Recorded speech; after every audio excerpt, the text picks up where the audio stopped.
Hey guys. Hello. All right, go for Travis. Travis, just what's your approach to playoffs this year with everything that has been going on this season? Excited, man. Excited to get out there. I know we got a big challenge with Miami coming in, and sure enough, who doesn't love playoff football at Arrowhead, baby? You run a playoff beard out?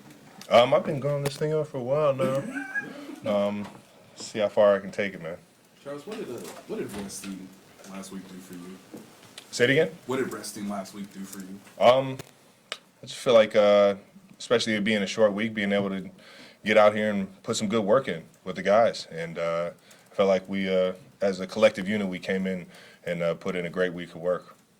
I wonder if you could take us back through the conversation to not play last week. Coach said it was up to you really to try to get those 16 yards or whatever. At the end of the day, I just didn't care enough about it. I felt like I could get some rest and let the guys go out there and just play the game instead of worrying about getting this old guy 16 yards, man. It just never felt right, man. You have talked for several years now about legacy and stuff like that. But you're talking more about team legacy, Super Bowls, than legacy like 1,000. Yeah, those, yeah, I mean, I think without a doubt, I'm thinking more Super Bowls when I talk legacy, and just having that desire to be a certain type of teammate day in, day out, and channeling that right mindset for sure.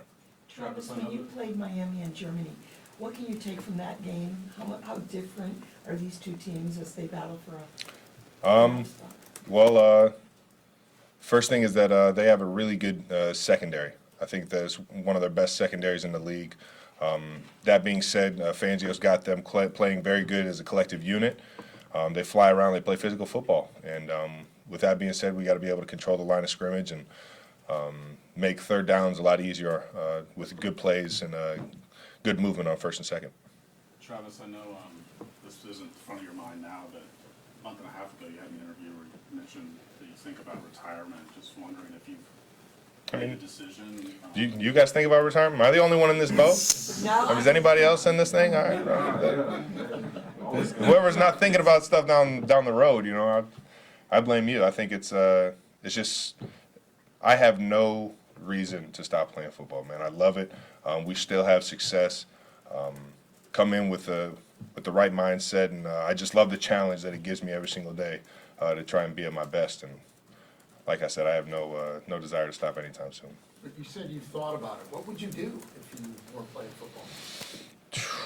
That's the point. The off season, you know, being able to get out there and really find what you love to do. And I've been fortunate to do a few things outside of the sports world that I've been enjoying doing, like getting on camera. The SNL stuff kind of opened up a new happiness and a new maybe a new career path for me. But it's funny for me to even say that at this point in my career, because I think it's so much further down the road than it is right now. Travis, when you get a break like you did last week, you have had so much attention from all the defenses. They play you physical, they try to disrupt everything, you're the main guy.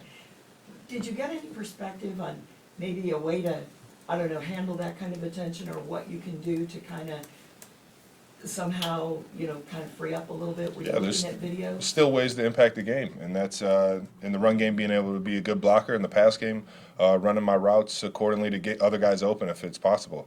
You know, getting a lot of attention, you can free up a lot of guys, and I think that's the biggest thing, is you're still finding ways to help out the team, even if they are quote unquote taking you away. But yeah, love the challenge. I apologize, Travis. In your 11 years in the league now, between the hyper-extended knee in week one and just the little nicks and dings that go in throughout the years and the challenges with the offense, has this been the most challenging year for you, maybe? Man, I would have to go down the list year by year, but I've enjoyed the challenge of this year. Obviously, not the same success, but it's a different journey, and you just got to appreciate every journey as they come along, man. What about this challenge have you enjoyed? It's like I said, it's just new. It's new. It's a new feel. It's a new challenge to, you know, find ways to get open. It's a new challenge to find ways to get wins. I think I went up to a Menahu after one game or during one game and said, "Man, we just got to become a team that just grinds these games out, man. It's not the same NFL as it was for us a few years ago, and for whatever reason, you know, when it comes down to third, fourth quarter, we just got to be able to grind it out as a team. And I think everybody understands that. At what point have y'all understood that, you know, the points just are not gonna come in bunches like they used to? You know, I think you're always trying to challenge yourself to have that, you know, to get back to that success, because those are the expectations you set for yourself, right? So it's not just accepting it. It's still trying to get to those goals, but at the same time, understand situational football towards the end of games and be there when your team needs you the most. What's the key to locking in on the playoffs? I mean, you feel a difference in the air right now. At this point in the year, you just know you got a special team.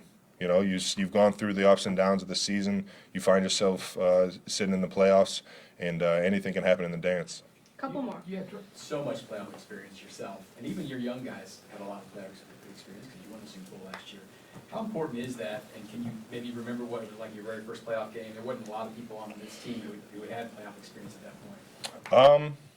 I mean, it's just going to be really fast. It is what it is. The playoffs are that much faster, and it kind of gradually goes up steps as you go along in the playoffs, and you got to practice that much harder. You know, it's not necessarily that you're practicing harder. You're just practicing with that much more focus on the little things, and it's because, you know, things happen faster in the playoffs, and it can be overwhelming, but at the same time, I think that's why you got good leaders, guys that have been there, and we've been fortunate to have those guys. The experience is valuable, though?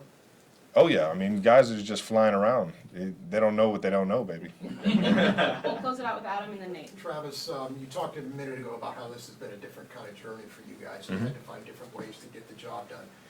Has that had an effect on Pat, you think, one way or the other? I mean, we're all growing in this thing together. It is, you know, I think Coach Reed, even over the course of his career, he's had some ups and downs, but understands, you know, what it takes to get there. And so you latch onto those leaders and you take advice when you can and just roll with the punches, because we all are still kind of learning in this thing together. Every single season is going to be different, and you got to accept it. And Travis, I know you obviously had a moment with Tyreek after the game in Germany. Just how much have you thought about having time during Saturday's game to watch what he's like to perform in Arrowhead for the first time as an opponent? You know what? I expect KC to give him nothing but love until he's putting up the peace sign or something like that. Then he might hear a few boos, but who he was for this community it speaks volumes. You know, every single kid's camp he had, he made it his effort to go out and shake those hands and give those kids an experience they'll never have again. And you know, that's why Tyreek is loved in this city, and he'll forever be loved in this city because of who he was off the field in this community as well, man. So it's gonna be electric just to see him, man. He's always one of the best football players in the league when he's on the field. So All right, thanks, guys. have a good one, guys. Thanks, Travis.